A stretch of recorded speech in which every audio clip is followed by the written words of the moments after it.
Hey there, cats and kittens, and thanks for tuning in to another episode of the MonkeyBoy Presents the DC Comics Superhero Collection by Eaglemoss. And today I'm happy to bring you issue number 54, Black Canary. And this is another figure that I'm excited to have in the line. Green Arrow's girlfriend slash sometimes wife. Another member of the Justice League, which is really cool to have finally another female member of the Justice League besides Wonder Woman. And this is a really great character. I think most people are kind of familiar with her. She's been around for a little while. She was a major part of the animated cartoon show Batman, the Brave and the Bold, if anybody's seen that. She was also featured in the animated short The Green Arrow. And she has been on episodes in the live-action series of Smallville, which was really cool to see her portrayed in live action for the first time. Anyway, we will take a look, of course, at this figure's magazine first, which will tell us pretty much everything we need to know about the character of Black Canary, also known as Dinah Lance, and then we'll take a look at the figure itself, covering the good, the bad, and the ugly. Overall, it's a really impressive figure, everybody. I hope you enjoy this episode. Please sit back, relax, and enjoy issue number 54 of the DC Comics Superhero Collection by Eaglemoss, Black Canary. First up, the character section.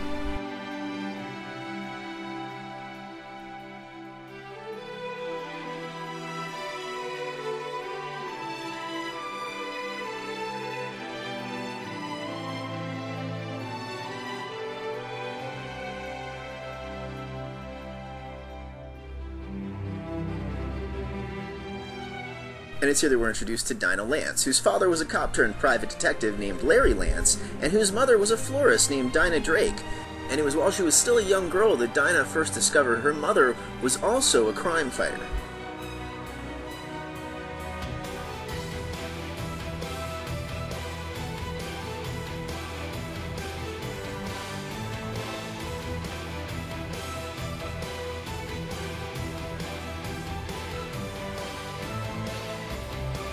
Growing up, Dinah worried constantly about both of her parents, especially her mother being a crime fighter, and when she reached the age of 16, she started learning the sweet science of boxing from her mother's JSA teammate, Wildcat.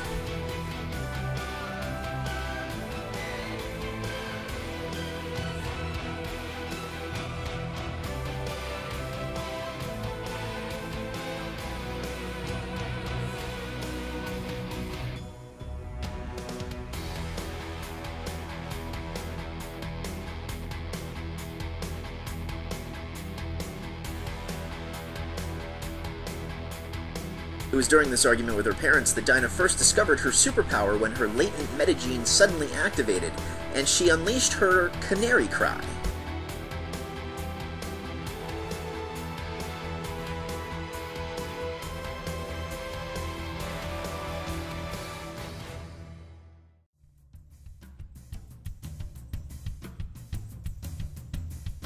After learning how to control her powers, she was granted membership into the Justice League of America. It was during this time with the JLA that she would meet and fall in love with teammate Green Arrow.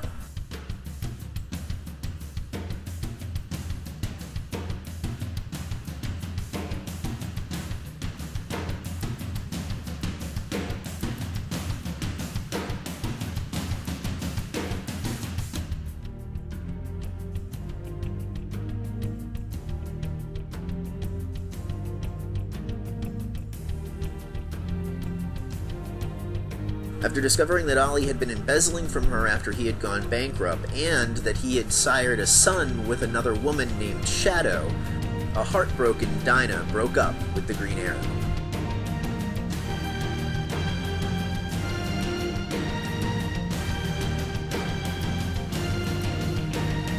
The next couple pages talk about life after the Green Arrow for Black Canary. We see that Dinah joins up with a superhero team made up of mostly female heroes that call themselves the Birds of Prey.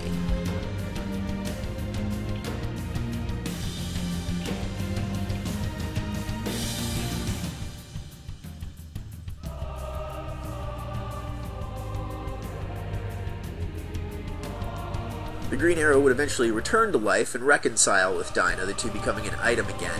She also joined up with his team, who called themselves simply Team Arrow.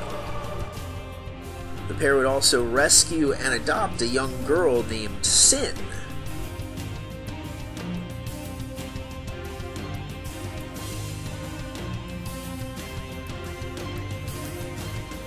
Dinah and Ollie would eventually tie the knot, although their wedding was crashed by Lex Luthor and his Injustice League of America. The most tragic event, however, occurred in the honeymoon suite that night, when Ollie suddenly attacked Dinah and she had no choice but to kill him with one of his own arrows.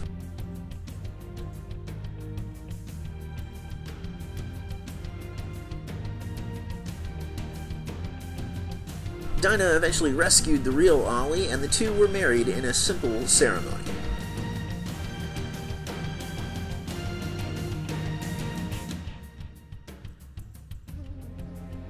We finally learn the Birds of Prey were disbanded by Barbara Gordon, at least for a short while, until Dinah Lance began to rebuild the team, incorporating new heroines such as Manhunter.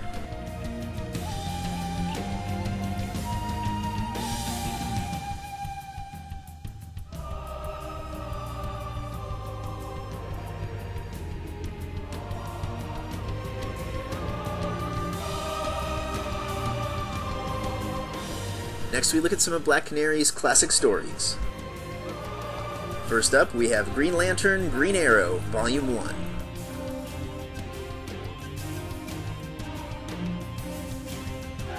And this is a classic team-up by two legends in the field, Dennis O'Neil and Neil Adams, where Green Arrow and Green Lantern don't take on cosmic threats, they travel the globe and take on social injustices like racism, drug abuse, exploitation, that sort of thing, and along the way, they meet and team up with the Black Canary, who falls in love with Green Arrow and had a crush on him before this as well, and she becomes an integral part of the team for the later half of this team-up, and it ultimately gave Black Canary a chance to really shine. We also have Green Arrow, Black Canary, The Wedding Album.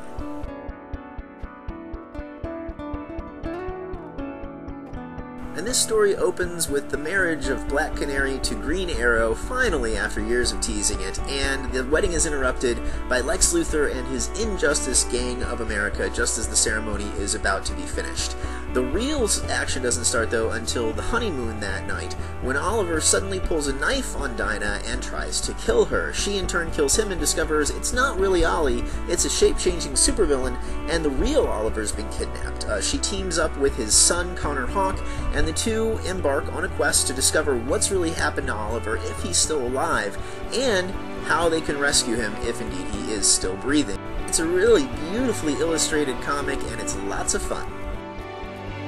Dinah's Friends and Foes section features her adopted daughter Sin, as well as her friends and teammates Green Arrow, Red Arrow, and Oracle. And lastly, the Original Thinking section continues the DC timeline with Part 45, Faith and Warfare. Sometime around 810 AD, a young Native American boy is found floating adrift far from his American homelands by a group of Vikings who take him home and actually make him a part of their clan.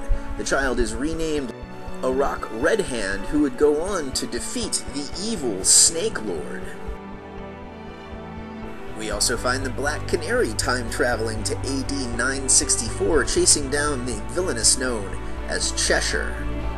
And finally, around 1066 AD on the planet Apocalypse, we find the evil Darkseid manipulating his uncle Steppenwolf into provoking a war with New Genesis, a war that ultimately saw Steppenwolf's demise.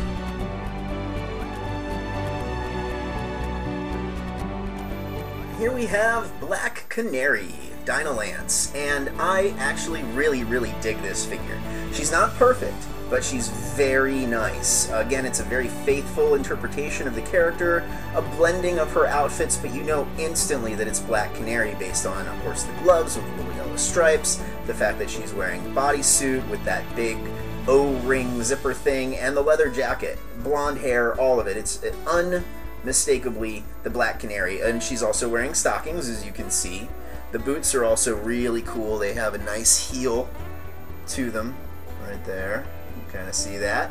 And I think it's a really attractive looking figure too. You can see the head sculpt on this one is very nice. I got lucky with the face sculpt on this. No crossed eyes or really any bleeding. She's much more attractive than the Huntress figure that we covered just a couple of issues ago. Love the blonde hair, the mold on it's really great. Love how it's coming down across her back a little bit there, and yeah, really overall, very little to complain about. I do have a couple of nitpicks that I'll cover here in the next section in just a second. Black Canary stands atop the classic DC logo, and the underside of the base features her name in a couple different languages along with serial number. And just to compare her and get a sense of scale, here she is next to the love of her life, Green Arrow. A nice group shot with the Justice Society of America. Another with her fellow Birds of Prey. And a nice big group shot with the other Justice League of America characters Eaglemoss has produced so far. So the Black Canary here, Dinah Lance, is a really great figure. Again, she's an amalgamation of looks. It's nice because you could always, if you wanted to, pretend it's Dinah Drake and have her with the Justice Society all the time. So for that, it's a really cool figure, and for the most part, there's very little I don't like about her. We'll start, of course, with the good. Really love the pose on this one. It's a very aggressive pose, which is perfect for Dinah. It looks like she's winding back to take a swing at somebody. I like the boots and the fact they're a nice glossy black, and with the heels on the back, it's a nice touch. A little bit of wrinkling to show that they're worn in. I like the fact that she's in pantyhose. I really like the bodysuit. Again, it's a nice glossy black, and you can see her leather jacket, her biker jacket, is a nice flat leather sort of look type of black. The gloves are really nice on both hands. There's some detailing there to show they're kind of padded. Again, you can see there's really nice shading, some really nice sculpt with the wrinkling of the jacket all along her back. Like how her hair is flowing down her back a little bit and over her shoulders. There's really nice neon yellow stripes on the fists of the glove also, which is perfect for her. She usually has some sort of gold or yellow highlights on the costume here and there. And again, the hair is a really great sculpt. It doesn't look too thick or too heavy on her. There's some really nice shading, some nice highlighting, and I like the fact that it's a really platinum kind of blonde on her, which I think looks great. And it's a really great head sculpt, and I got lucky with the paint as well. There's no bleeding, really nice clean edges, no cross ties. You can see also the big circular ring for her zipper is there as well, which I think is a great touch. And unlike the Huntress from a few issues ago, Dinah here is a very attractive looking figure. The bad, and here's where I get a little bit nitpicky. First of all, I'm disappointed with the boots. They're very plain. While they're glossy, that's nice and everything, and they do have heels, they should look like combat boots or something with some buckles up the front or some padding. At the very least, some yellow stripes down the side or on the front, a la the stripes on her gloves. It would have been a nice touch. And the hose are wrong. They should be fishnets. I wish they had a crisscrossing kind of pattern to them like fishnets would. It's nice that they put the detail in there that she's wearing some sort of hose, but it'd just be nice if they looked more like fishnets and less like just some dark tan pantyhose. The only other thing I'll criticize, and it is minor, is that I wish her head sculpt had her screaming or something with an open mouth like she were doing her canary cry using her superpowers.